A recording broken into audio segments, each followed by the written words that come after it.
India are out of the World Cup. The world champions have been knocked out and defeated rather comprehensively by Australia. A margin of more than 90 runs, really signifying the wide gulf between the two teams. And Australia will now play New Zealand in the finals of the World Cup on Sunday. A big win for Team Australia in this World Cup semi-final. India's dream is over. Mahendra Singh Dhoni could well, we are being told, have played his last one-day international for India. We are told that he could be announcing his retirement. This is what sources in the Indian team are telling us, that Dhoni could be announcing his retirement from ODI cricket. Remember, he announced his retirement from Test cricket, now from ODI cricket. Joining me now, Andrew Simons. He's beaming because he's got it right. Two-time World Cup winner. Congratulations, Andrew. Thank you. And Nikhil Chopra, looking bright, but, you know, Nikhil, the better team won. Well, without a doubt, I think they played outstanding cricket. You know, the way Ian Smith came and got that 100, then Steve Smith, and then at the end of the day, Maxwell, the way he came out, got some runs. Johnson, you know, 27 of 9. Even when they lost wickets, Rajdeep, in the middle period, they didn't stop coming hard at the Indian bowlers. And I guess we had the opportunities when we were batting. 72 of 12, 10 wickets in hand, and we just threw it away. That's the opening stand, but there was a gulf between the teams. I remember last night, Andrew, you saying the Australian bowling intensity will be too much for the Indian batsmen, and it was that. I mean, Mitchell Johnson got back to his best form, somewhere near his best form. Stark's been outstanding through this World Cup, and the Australian pressure was quite remarkable. Is that a new way of playing cricket, or is that just the Australian way? Oh, it's just they're lucky there. They've got two genuine fast bowlers, and Mitchell Johnson's been a little off his best, but he was really pumped up today. And he bowled that little bit faster, and he seemed to have that aggression back in his action. And he got a couple of key wickets. You know, he knocked over Rohit Sharma after he hit him for 6. That was an incredible shot in itself. And then the very next ball, Rohit was out. So it was good to see Mitch back firing, and this is the right end of the competition to be doing it. But it is very difficult when you've got to score that many runs against 3 real quality bowlers, and then you've got 3 others that are also very capable. You know, through this show, we're going to ask you, the viewers, to ring us. You can call us in, tell us your reactions, where you think Team India lost. But what was that turning point, Nikhil? What was that turning point? We'll get viewers to call in and give us their views, and we'll go across the country where there is depression at the moment. But what was the turning point for you? I think when you're chasing 328, Shikhar Dhawan's wicket, and then Virat Kohli straight away. When you lose those 2 wickets, and then, of course, there's no partnership brewing whatsoever. And then when Rahane and Dhoni got together, I think Dhoni left it too late. No, but was Kohli the turning point then? That if we had to chase 328, your best batsman really has to stand up. One of the top 3 had to get 100. I mean, one of the top 3 had to get a big 100. Yep, that's it. You hit it on the head. One of your top 3 has got to get 100, then someone else has got to get 80 to go with that. And then after that, then you got players that can chip in with cameos. And no one got 100. You had four batsmen, I think, that got to 40 plus. That's right. 40 plus. And none of them converted. I know Dhoni was in late, but I'm unsure as to what he was up to towards the end there. It was too late. It probably was, but you know, the top order needed to do the bulk of the batting, and then the middle order come in to play in the back half of the game, and that's not the way it unfolded for India. Kohli, many would say, was the turning point, the big wicket. I mean, you could see that in the Australian eyes. When they got Kohli, they knew that they were halfway there. I mean, he's a batsman who's got a remarkable track record in chasing runs. He's done remarkably in Australia, barring this last 5 or 6 World Cup games. He's had a great summer in Australia. And he was probably the one batsman, along with Dhoni, whom the Australians really feared. You get him out for 1, you open a door. Well, you know, you don't allow him to get to 30 and 40 because he's one person who converts, especially when you're chasing.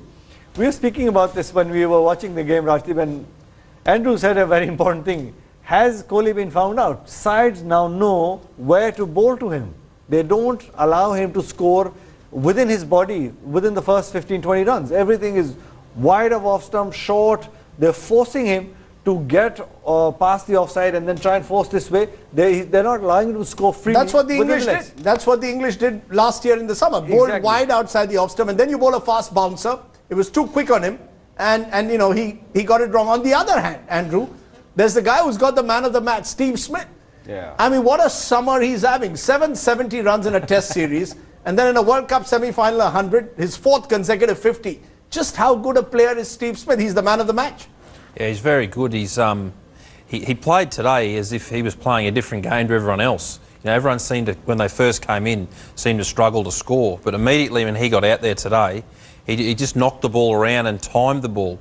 He didn't play a sort of a slog swipe or anything like that till he was 100 runs. You know, and every bad ball he got today, he found the boundary. You know, the Indians bowled him some balls that weren't real good, and he made sure that he found the boundary. And potential Australian great now. I mean, if he wins this World Cup for Australia, scores 100 in the final, having got on the back of a season of 750 runs in a Test series, probably your next captain and probably your next great batsman as well. Yeah, I mean, he's a great in the making, I would say, at this stage. He'll definitely be our next captain. I think the way he's played this year, that'll pretty much secure that position for him. Got a very good manner at the crease. He's not flustered by the big occasion, or doesn't seem to be. You know, he's a Dhoni. Right. He might be churning on the inside, but on the outside he seems completely calm. And almost non-Australian like. I mean, I would have thought Australians are like Andrew. They let you know when they're around. But look, let's try and go across the country. I'm just going to ask my director if we can go across the country, find out what's happening in different parts of the country. That's what we're going to do in a minute. We're just going to try and get a sense of the mood.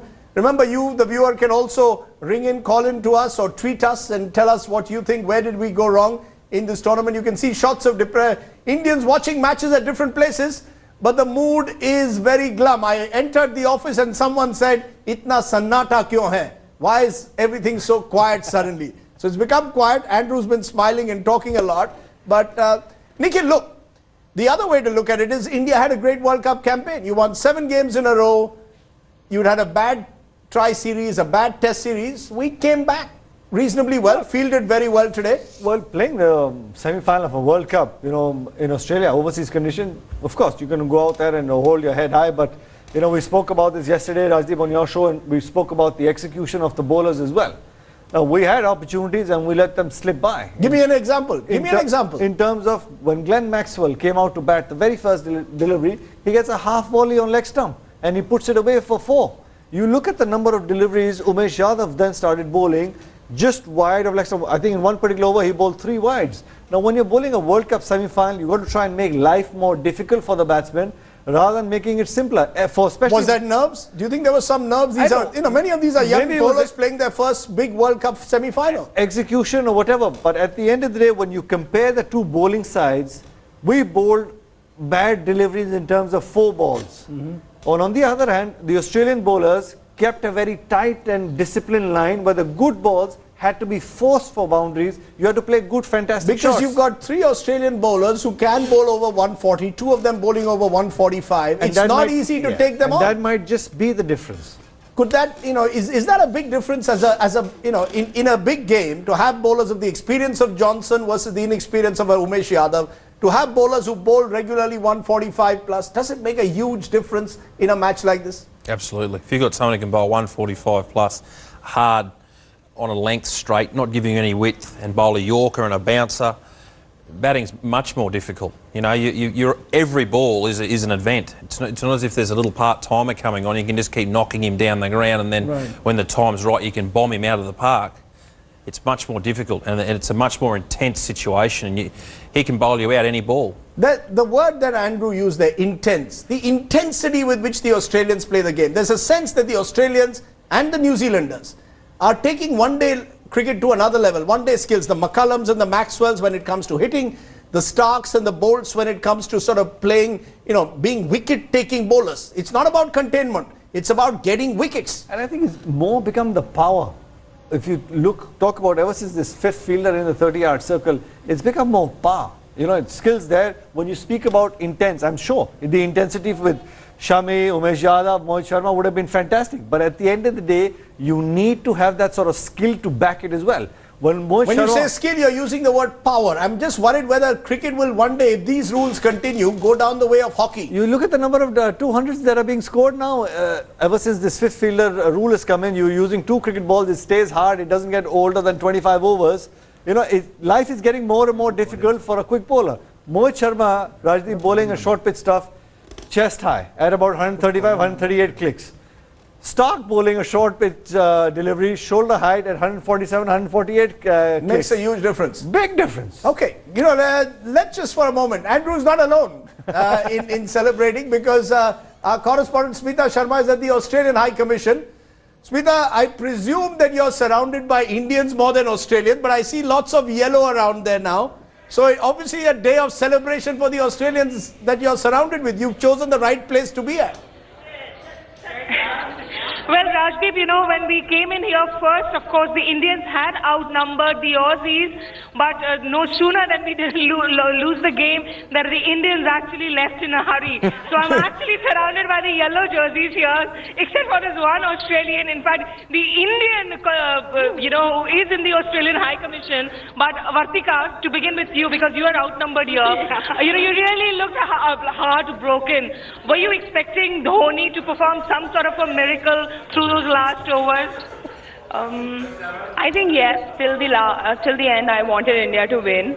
But I would just say this thing that 2011, we beat Australia in the quarterfinals. This was their turn this time. 2019, we're coming back and we'll teach them a lesson That's again. rather benevolent of us. But, you know, tell me, what did you think that 328, you know, when he put out that score, that itself was a strong enough sign? Or Indians are, you know, known to be good chasers, so you really thought that was going to be a very difficult match? No, I was worried. I thought 328 might just be enough, but I thought it was going to be very, very, very tight. We've seen Virat Kohli, you know, chase down 360 without breaking a sweat last time we were here in India. So we know that the Indians are exceptionally good chasers, and with Dhoni and with Kohli and Rahane, all those that talent, Right. when they're so unbelievably talented, you can never feel safe with any total. You know, but the way Virat Kohli, in fact, went in early into the game, you know, he was dismissed off early into the game, it broke so many Indian hearts. But were you surprised too? I was quite surprised. I think they had the game for the winning. He went for it quite early. I think maybe just that little lapse of concentration. And, you know, there's so much pressure. I mean, most of the crowd in Australia looked to be Indians, so he had almost a home crowd to play in front of, and I'm sure the pressure told on him. So understandable on that. You know, when the Indian side was batting, when the Australian side was batting, of course, the pitch didn't look bowler-friendly at all. But when the Indians went into bat, you saw those Australian bowlers, of course, perform out there. What was it? Was it they performing to their strength, or the Indian batting order somehow falling down in succession that helped you guys? Oh, look, I think we have to focus on being very gracious winners, but it was a valiant effort by the batsmen. Unfortunately, there was a bit of a collapse. Can we call it a collapse? A bit of a collapse. Right. But it was a valiant effort. Just last two quick reactions. No, I just want to know, how are they going to celebrate? I want to know how are the Australians that you're with going to celebrate? How do Australians celebrate a World Cup semi-final win over India? Forget the cricket for a moment. Let's talk celebration. There was just so much of dancing around here, cheering around here, Rati, but I must say the Indian camp was so defiant till the very last ball. They actually kept on hoping for some miracle.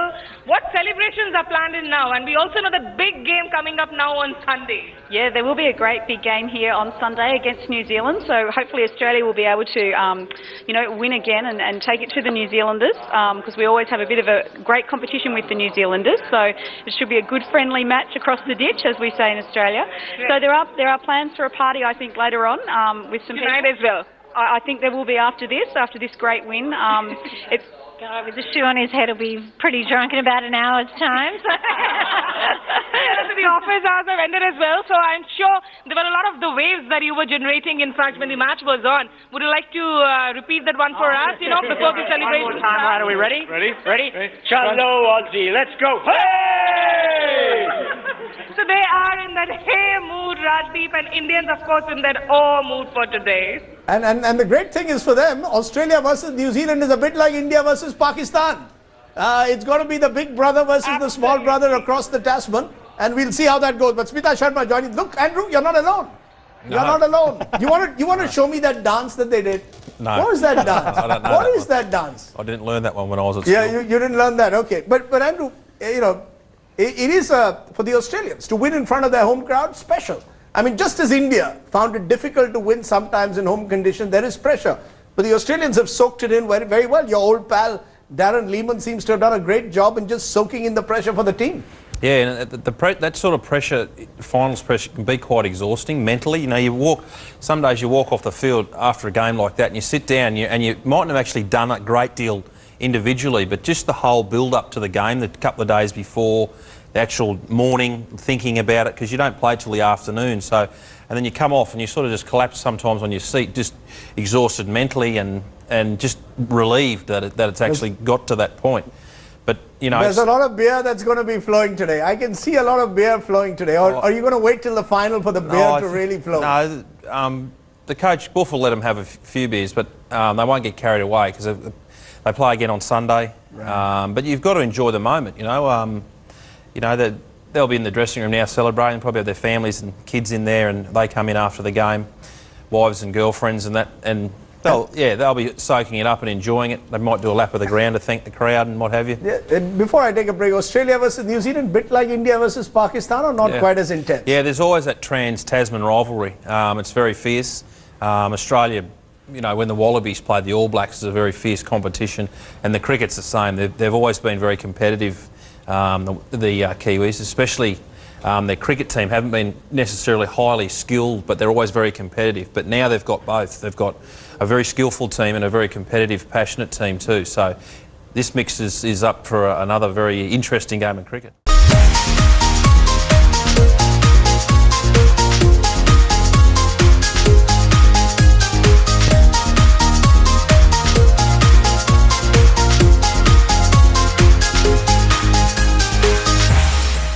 Us that Dhoni could be announcing his retirement from ODI cricket. Remember, he announced his retirement from Test cricket, now from ODI cricket. Joining me now, Andrew Simons. He's beaming because he's got it right. Two-time World Cup winner. Congratulations, Andrew. Thank you. And Nikhil Chopra, looking bright, but, you know, Nikhil, the better team won. Well, without a doubt, I think they played outstanding cricket. You know, the way Ian Smith came and got that 100, then Steve Smith, and then at the end of the day, Maxwell, the way he came out, got some runs. Johnson, you know, 27 of 9. Even when they lost wickets, Rajdeep, in the middle field. Capable. You know, through this show, we're going to ask you, the viewers, to ring us. You can call us in, tell us your reactions, where you think Team India lost. But what was that turning point, Nikhil? What was that turning point? We'll get viewers to call in and give us their views, and we'll go across the country where there is depression at the moment. But what was the turning point for you? I think when you're chasing 328, Shikhar Dhawan's wicket and then Virat Kohli straight away. When you lose those two wickets, and then, of course, there's no partnership brewing whatsoever. And then when Rahane and Dhoni got together, I think Dhoni left it too late. No, but they didn't stop coming hard at the Indian bowlers. And I guess we had the opportunities when we were batting. 72 of 12, 10 wickets in hand, and we just threw it away. That's the opening stand, but there was a gulf between the teams. I remember last night, Andrew, you said the Australian bowling intensity will be too much for the Indian batsmen, and it was that. I mean, Mitchell Johnson got back to his best form, somewhere near his best form. Stark's been outstanding through this World Cup, and the Australian pressure was quite remarkable. Is that a new way of playing cricket, or is that just the Australian way? Oh, it's just they're lucky there. They've got two genuine fast bowlers, and Mitchell Johnson's been a little off his best, but he was really pumped up today, and he bowled that little bit faster, and he seemed to have that aggression back in his action, and he got a couple of key wickets. You know, he knocked over Rohit Sharma after he hit him for 6.